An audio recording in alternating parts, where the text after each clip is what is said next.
When people see a marriage that has lasted for decades, the assumption is often that it must be built upon some measure of love, commitment, or shared endurance. We instinctively treat longevity as proof of success.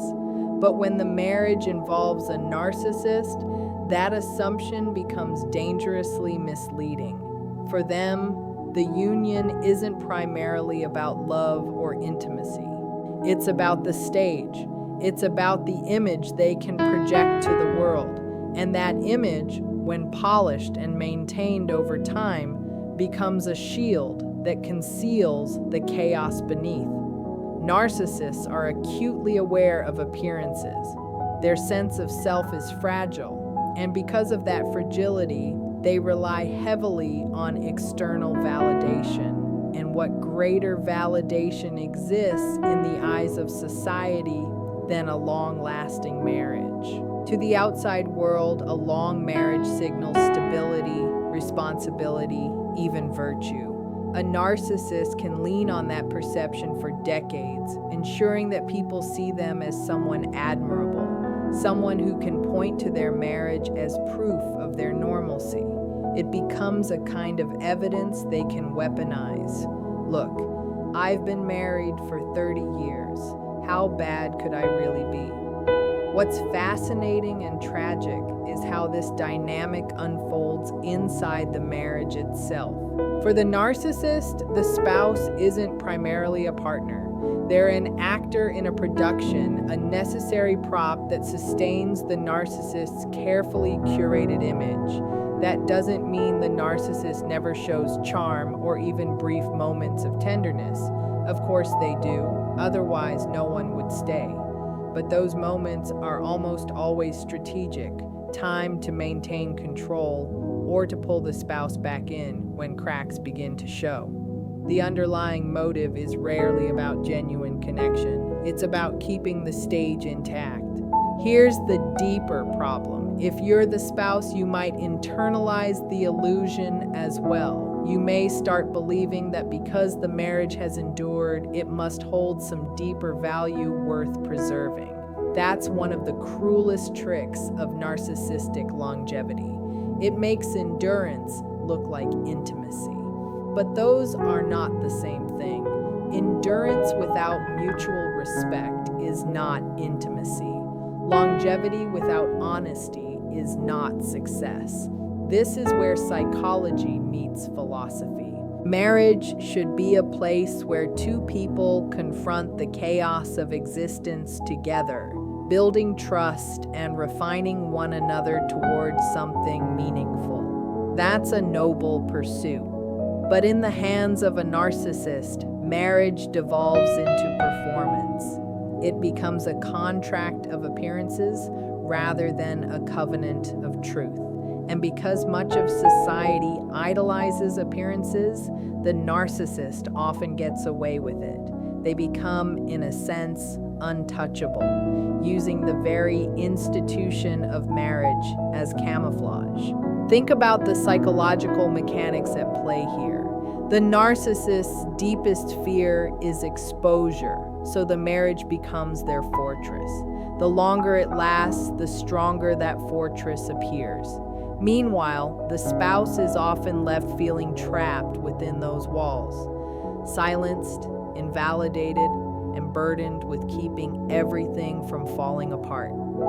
That's why so many people married to narcissists say that outsiders never believe them. But he's such a family man, they hear.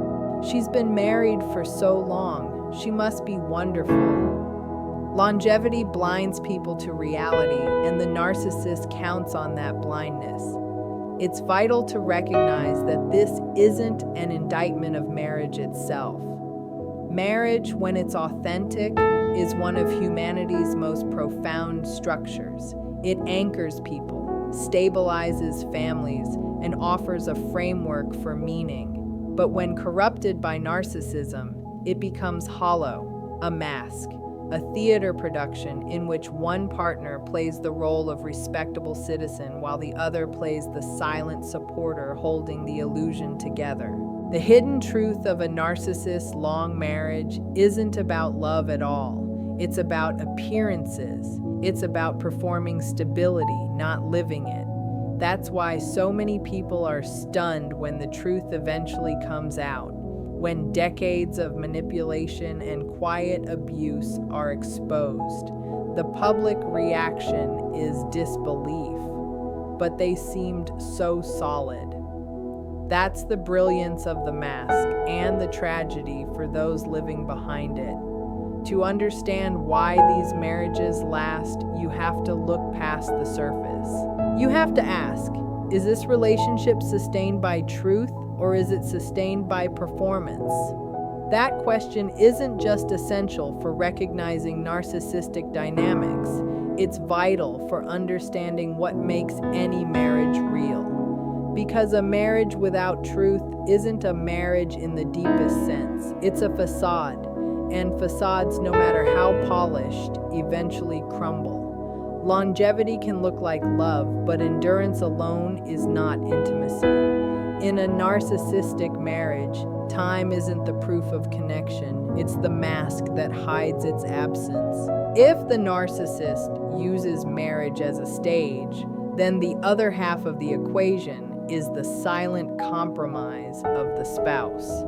Because even a lopsided marriage is still a partnership of sorts, it doesn't last for decades unless one partner adapts to the conditions, whether consciously or unconsciously.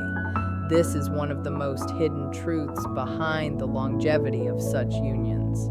They persist because one partner bends, reshapes themselves, and quietly learns to endure. That endurance isn't usually a sign of weakness, it's often born out of strength. Many spouses of narcissists are empathetic, resilient, and profoundly loyal individuals. They keep trying to make things work. They believe in the sanctity of marriage, in sacrifice, in family. But what begins as strength is gradually distorted into silent compromise.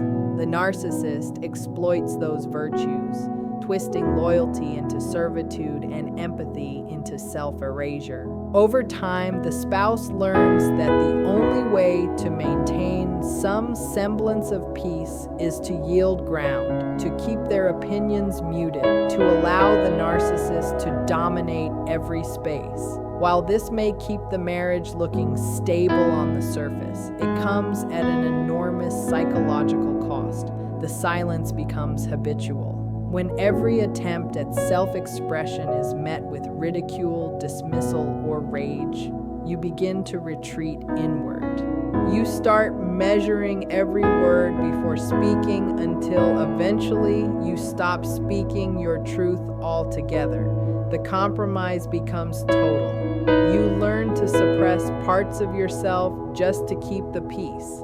And what outsiders mistake for harmony is often the residue of years of calculated withdrawal. That's why people so often misread long marriages to narcissists. They assume, well, the spouse must be complicit, or they must enjoy the arrangement. But that misses the deeper psychological truth. What's happening is closer to survival than consent. The spouse has adapted to live within a system where their autonomy isn't respected. It's like a tree growing sideways in the wind. It still grows, but in a shape that was never natural to it. What makes it even more tragic is that the spouse often carries guilt and shame for their silence.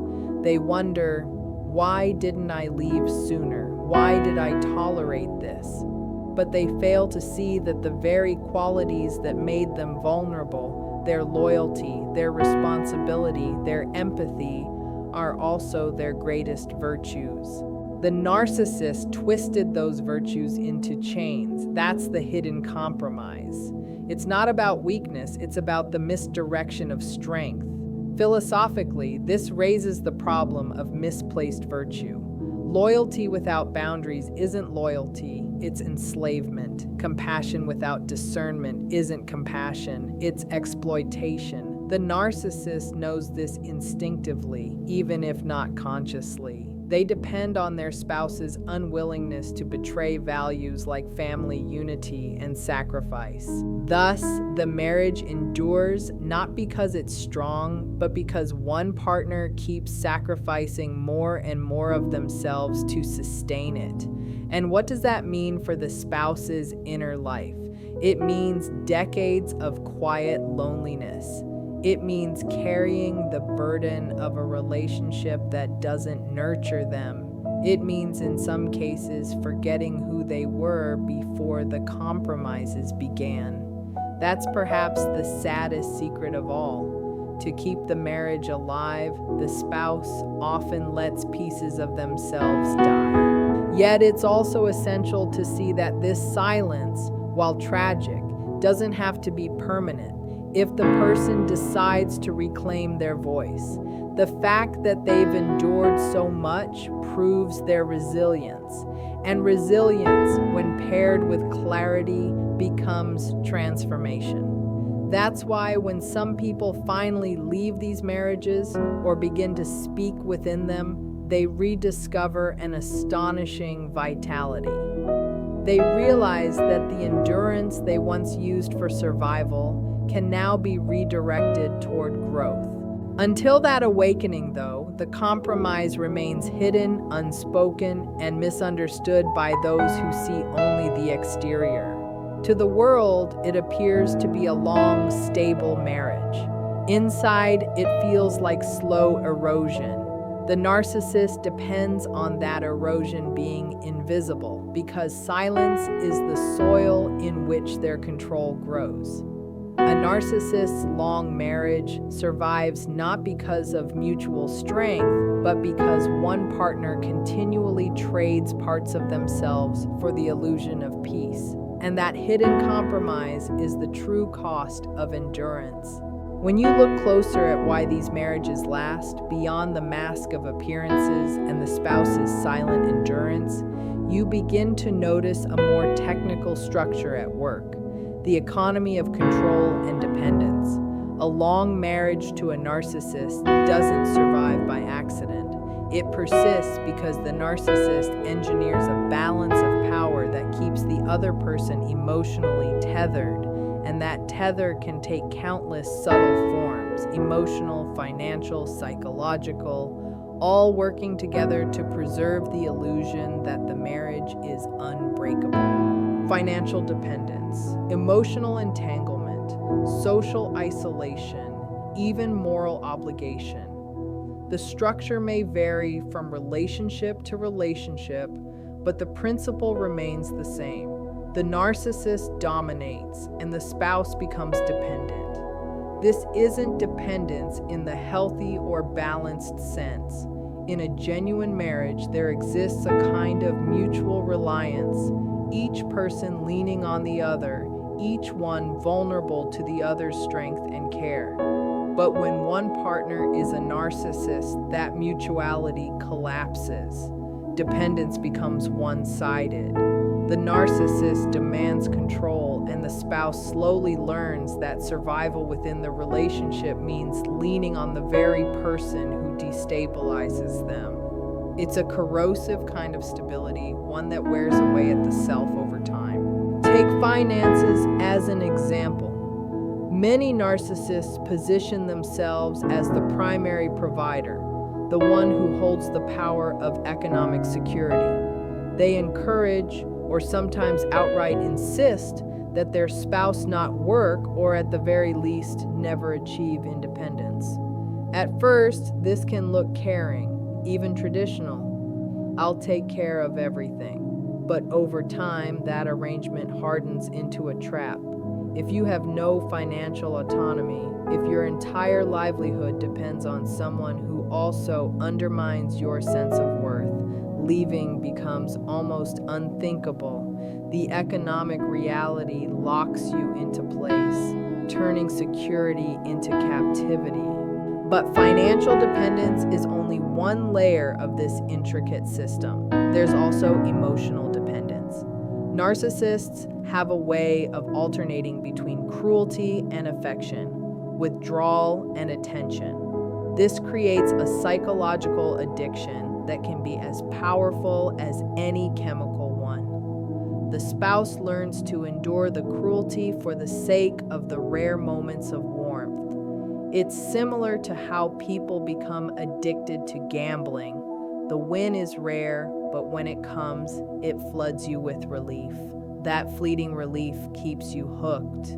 Over time, the spouse begins to need the narcissist, not because the relationship fulfills them, but because their emotional wiring has been reshaped to crave validation from the very person who denies it. Then there's social dependence. Narcissists are often masters at managing impressions outside the home. They seem charming, successful, responsible, even admirable. Meanwhile, behind closed doors, the spouse becomes increasingly isolated. Friends slowly drift away. Family ties loosen. In many cases, the narcissist subtly undermines those connections, planting seeds of doubt. They don't really understand you, or they're jealous of what we have. Over the years, this isolation deepens, and the spouse begins to believe that no one else would understand or that everyone else has turned against them. The longer this goes on, the fewer places there are to turn. The narcissist becomes not only the captor, but also the only companion in the cell. What makes this structure so insidious is that it doesn't look like coercion on the surface. It appears like stability. Outsiders often admire it. He provides everything, they'll say, or she's so devoted to her family. But beneath that admiration lies a harsher truth. The relationship endures because the balance of power and dependency has been carefully designed to make leaving feel impossible. It's a psychological economy in which the narcissist is always in surplus, while the spouse is perpetually in deficit. From a philosophical standpoint, you could say that this dynamic corrupts the very essence of marriage. Marriage is meant to be an exchange between equals, a union where both bring their emotional, financial, and spiritual resources into a shared life. But when control replaces equality, marriage turns into hierarchy. And when dependence replaces mutuality, it becomes captivity. What appears to be unity from the outside is, in truth, a system of control sustained by dependency. This is one of the hidden reasons such marriages last so long. They don't endure because they are healthy. They endure because one partner has so thoroughly stacked the deck that the other feels permanently trapped inside the game. The longer that power structure remains intact, the harder it is to dismantle. The spouse may even begin to believe they are incapable of surviving without the narcissist. The control becomes not just external but internalized, embedded deep within their self-concept. Yet the recognition of this economy of control is the first step toward breaking it. When the spouse realizes that what looked like generosity was actually manipulation, what felt like stability was dependency, the spell begins to crack. And that recognition is deeply threatening to the narcissist because it endangers the entire framework they've constructed.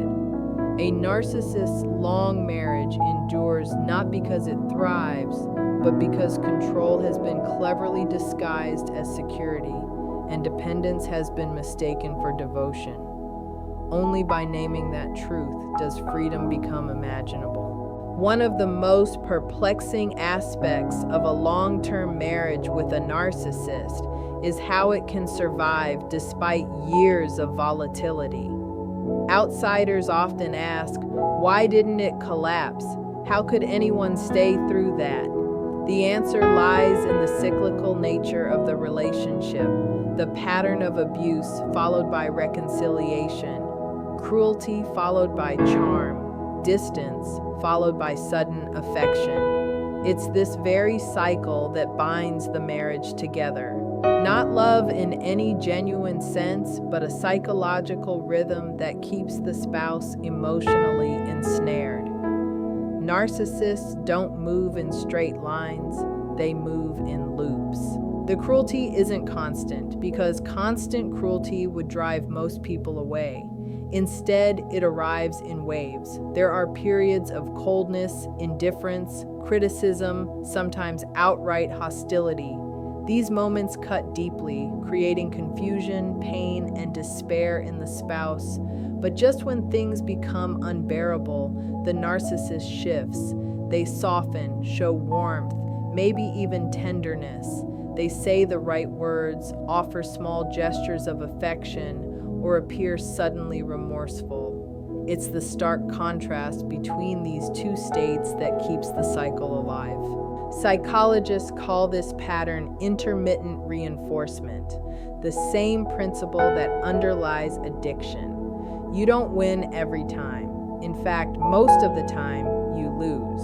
But the unpredictable, occasional wins create the strongest attachment. The brain becomes conditioned to endure long stretches of pain for the sake of a rare reward. The narcissist, consciously or not, exploits this principle in their relationships. They provide just enough kindness, just enough reconciliation to keep their partner invested in the fantasy. This cycle also breeds hope. The spouse clings to memories of the good times, however brief, using them as evidence that things can improve. They tell themselves, "He wasn't always like this," or "She can be so loving." These moments of reconciliation create the illusion of potential, which makes the abuse easier to tolerate. In this way, the narcissist controls not only their spouse's present, but also their memory and their hope for the future. What complicates this further is that these cycles often coincide with milestones, family gatherings, holidays, anniversaries, or moments of crisis. The narcissist may appear especially loving at a family wedding or supportive during an illness. These flashes of care become embedded in the spouse's mind as proof of devotion. But in truth, they are simply peaks in the manipulation cycle, instinctively or strategically timed to keep the marriage intact. From a deeper philosophical angle, this cyclical dance exposes something about human vulnerability. We're not sustained merely by consistency, we're sustained by meaning. Even fleeting tenderness can hold immense power when surrounded by suffering. The contrast magnifies its importance. That's why people remain in situations that seem unbearable from the outside. Those rare moments of affection become not only meaningful, but redemptive. And when you're trapped in pain, even temporary redemption feels like salvation. But here's the paradox. This cycle doesn't build trust, it destroys it. In a healthy relationship, reconciliation strengthens the bond because it comes from mutual respect and accountability. In a narcissistic relationship, reconciliation is just another form of manipulation. It doesn't heal the wounds, it merely resets the stage for the next round of harm. The spouse isn't restored, they're reconditioned. The cycle keeps them tethered, but it never brings them closer to authentic intimacy. This is why such marriages can last for decades. It's not that the relationship is stable, it's that instability itself becomes the glue. The emotional highs and lows create a roller coaster that is as addictive as it is destructive. Outsiders see the longevity and assume it reflects endurance, but inside, it's the constant cycle of damage and repair that holds it together. It's not endurance in the noble sense, it's entrapment in the psychological sense. The most tragic part is that the spouse often mistakes their endurance for love. They see their ability to survive the cycles as proof of loyalty, even a virtue. But in reality, that loyalty has been weaponized. What they're showing isn't devotion to a genuine bond. It's resilience in the face of manipulation. The narcissist feeds off that resilience, pulling their partner back into the cycle again and again. One of the most powerful instruments in the narcissist's arsenal is their talent for disguising manipulation in the language of morality. If you truly want to understand why some marriages with narcissists last so long, you must recognize how deftly they weaponize values like duty, tradition, and loyalty. These are not small ideas. They're foundational principles that hold families, communities, and even civilizations together. Yet, when distorted, they become chains that bind people into relationships long after love and trust have vanished. Consider the weight carried by words such as family, sacrifice, and commitment. These are noble ideals that appeal to our deepest instincts: the desire to belong, the willingness to endure hardship for those we love, and the longing to live up to something larger than ourselves. In a healthy marriage, those ideals become sources of strength. They give both partners something to aspire to, especially when life grows difficult. But in the hands of a narcissist, those same ideals lose their purity and are reshaped into instruments of control. For instance, a narcissist might insist that their spouse remain silent about mistreatment because family comes first. They'll frame any resistance as selfishness. How could you think only of yourself when the children need stability? Or, do you really want to destroy our reputation after all these years? Notice the sleight of hand here. They take a legitimate value, protecting children, preserving family unity, and twist it. Instead of using it to create harmony, they use it to suppress dissent. The same happens with loyalty. Loyalty is one of the most admired traits in any marriage. But loyalty without reciprocity isn't loyalty, it's submission. The narcissist demands it while offering none in return. They expect sacrifices from their spouse while excusing their own behavior. Yet because loyalty is such a deeply ingrained virtue, the spouse often complies. They tell themselves that enduring quietly is the right thing to do, the noble thing. What they don't realize is that their integrity is being used as a trap. This moral manipulation is particularly potent in cultures or communities that revere marriage as sacred and unbreakable. In such places, leaving a marriage can feel like a moral failure, no matter the circumstances. The narcissist thrives in that environment because they can hide behind the sanctity of the institution. They'll say things like, marriage is for life, or divorce is weakness. What they mean, of course, is that their spouse should continue enduring exploitation under the banner of duty. And many do, because they've been conditioned to equate endurance with virtue.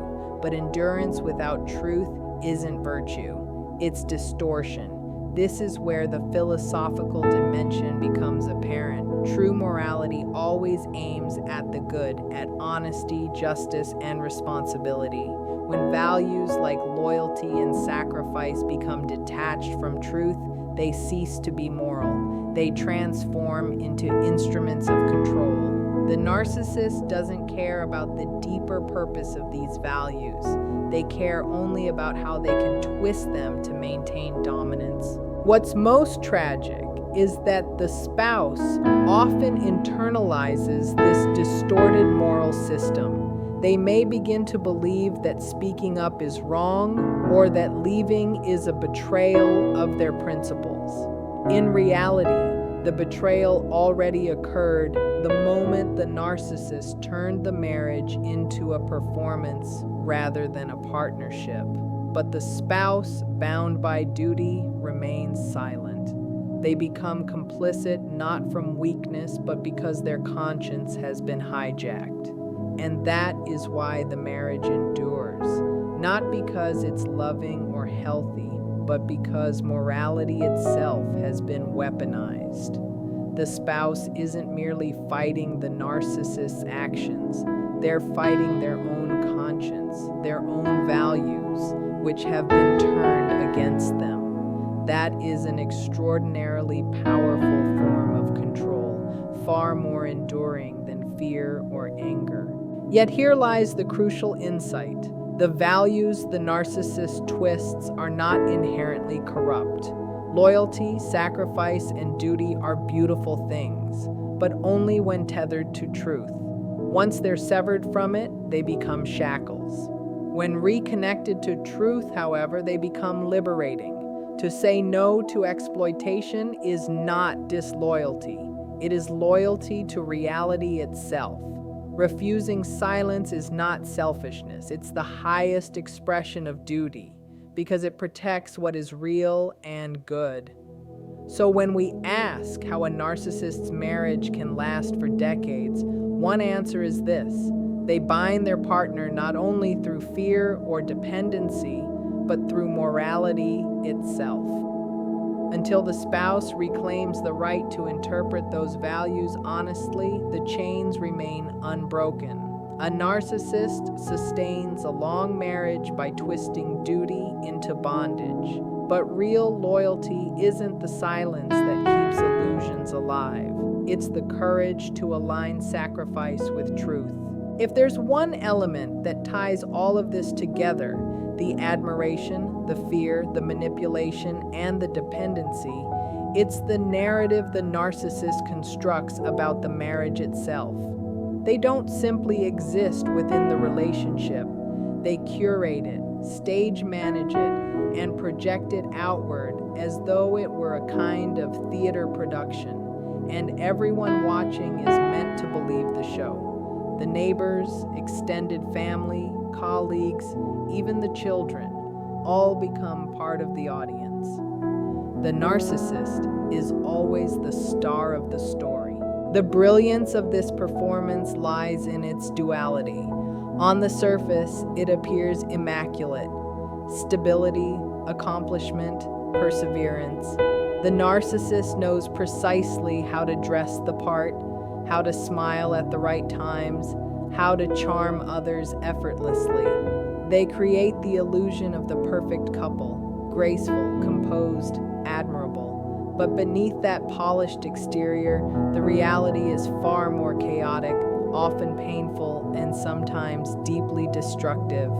The spouse lives in this tension, trapped between two conflicting worlds, one for public display and one hidden behind closed doors. Why does this matter? Because the projection of an image can become more powerful than reality itself. People cling to appearances, even when they contradict the truth. The spouse may tell themselves, "At least people see us as strong. At least the children will grow up thinking we were respectable."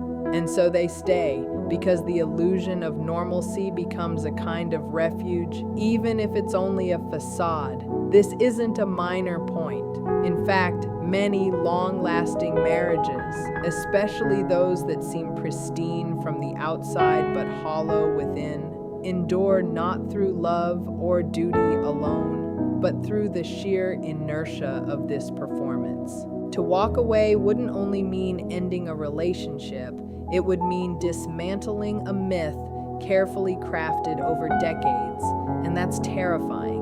Illusions don't just deceive others, they deceive those living inside them. The narcissist counts on this fear. They intuitively know their spouse will hesitate to destroy the illusion, because doing so means admitting, both to the world and to oneself, that the relationship wasn't what it appeared to be. That realization feels unbearable, so the spouse tells themselves comforting lies. It's not that bad. Others think we're doing fine. Maybe this is what marriage is supposed to be. In that self-deception, the illusion becomes self-sustaining. From a psychological viewpoint, this reveals something profound about human nature. We don't just crave happiness, we crave meaning and stability. Even painful stability can seem safer than a chaotic truth. We'd rather cling to the story we've built than confront the disorder of tearing it down. The narcissist exploits this perfectly. Even if they never verbalize it, they understand it. They build the marriage into a performance that both partners feel compelled to maintain, even as it slowly erodes from within. There's something profoundly tragic about this, because the spouse, who might once have had the potential to live with honesty and authenticity, becomes trapped in a script. Their role is written for them. The loyal partner, the nurturing caregiver, the steady background figure to the narcissist's shining lead. Year after year, the act continues, and the longer it lasts, the harder it becomes to end. How do you stop a play when the world has already applauded for decades? How do you admit that the curtain was hiding cracks in the foundation all along? But here lies the deeper truth. A life built on illusion cannot ultimately endure the test of time. Even if the marriage lasts for decades, even if the facade never breaks publicly, the cost is paid internally. The spouse sacrifices their integrity, their authenticity, their very sense of self, and the narcissist pays too, though differently. Because a life devoted to image and manipulation isn't truly lived, it's hollow. And hollowness, no matter how convincingly disguised, eventually seeps through. So when you ask, what is the hidden secret of a narcissist's long marriage? One of the most revealing answers is this. The marriage survives because it becomes less about two people relating truthfully and more about maintaining a story for the world to admire. The spouse becomes just as invested in preserving the mask as the narcissist does, because shattering the illusion would mean facing truths too painful to bear. And yet, the truth remains. To trade reality for illusion is to sacrifice the soul. No amount of admiration, no appearance of stability, no applause from society can compensate for the quiet erosion of one's own authenticity. A narcissist's marriage endures not because it flourishes in love, but because it feeds on illusion. And the longer that illusion holds, the more unbearable the truth becomes to face.